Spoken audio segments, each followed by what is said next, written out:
Technicians Association. Very powerful. You're welcome. My friend, Philip. Hey, the powerful chairman, Mr. Christopher. In fact, we are going to do more. Other NATA Executive River State Chapter, gentlemen of the inestimable NATA Association. Good day, everybody.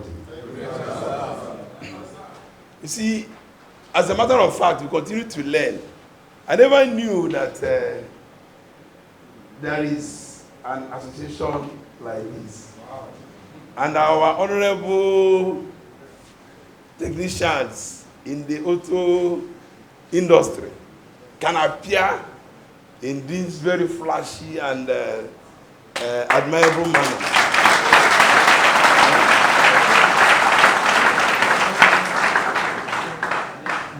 Just like what Mr. Oriowo said, you know, to inculcate the idea of world best practice. You know, one thing is to, whatever you are doing in life, you may know it skillfully, you may have the knowledge, but your appearance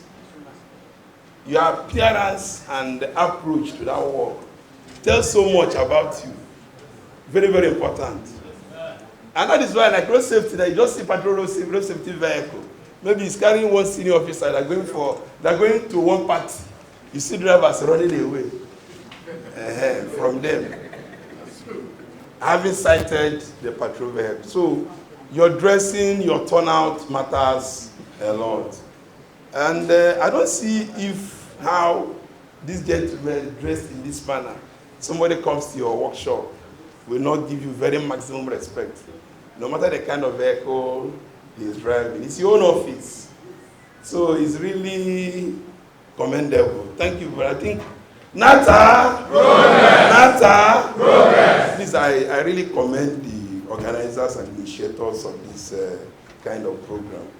And from the obvious, this is the first time this workshop or seminar is taking place here in River State, Port Harcourt. So I thank God I happen to be part of this historic event. Thank you very much. Now here I think I'm here in two capacities. One, to flag off this particular seminar workshop, representing my sector commander, Corps Commander Galadunchi Omar, Corps Commander, Federal Road Safety Commission, River State Sector Command, to flag off this seminar. And in my own personal capacity as the sector head of operations, who is charged to deliver a lecture about it. You are going to gain two things from this lecture. One, you will learn a lot of things from road safety matters. Then mine is advisory on the side of the technical aspect of it. I'm not a technician now. Maybe some of I'll just give you the tips of what is required of you as a technician, as a mechanic, as a panel beater, as a welder, handling people's vehicles, or electrician. But in all these things, what is bothering all of us here is that these vehicles that come to the road, you send to the road, should be road worthy and should be safe to move persons and goods from one destination point to another.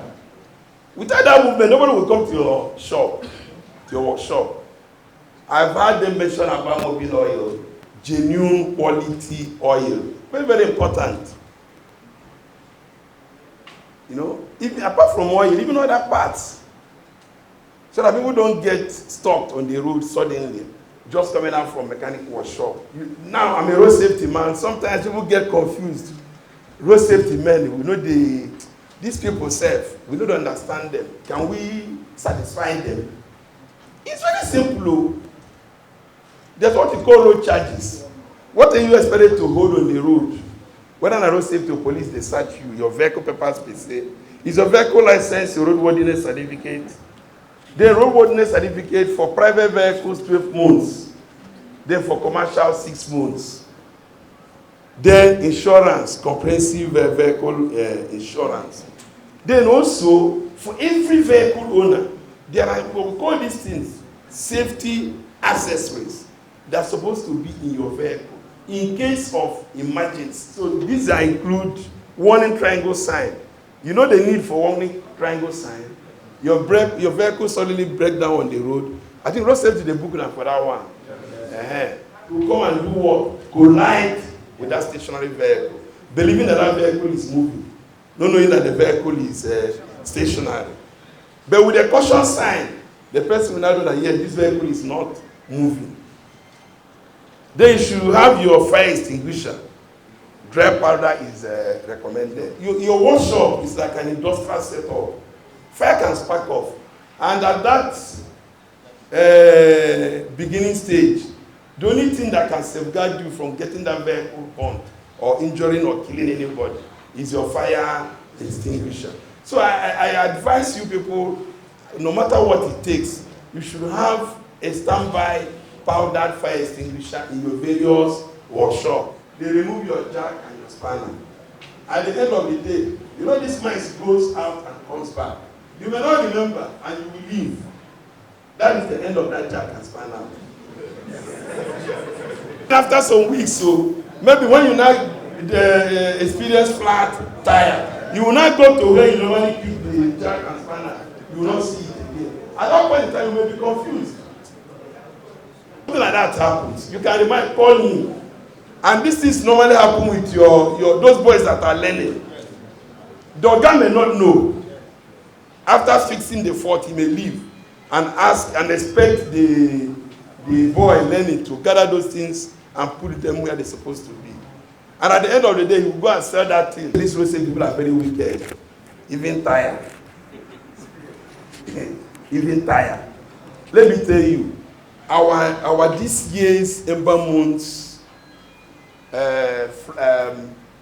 theme is avoid overloading, speeding, and unsafe tire to arrive alive. Then first aid kit, wheel spanner, water, hydraulic, torchlight, spray, fan belt, functional lighting system. Then seat belt, like somebody said they booked in seat belt. Our friends, the commercial drivers, we call them professional drivers, so not be professional drivers. There was another program I attended on Saturday. It looks like this. It's a drivers union coming up in Port Harcourt here. The same advice today, the same theme of this seminar today is still what they're talking about there. So, comportment, conduct, and the turnout of the members.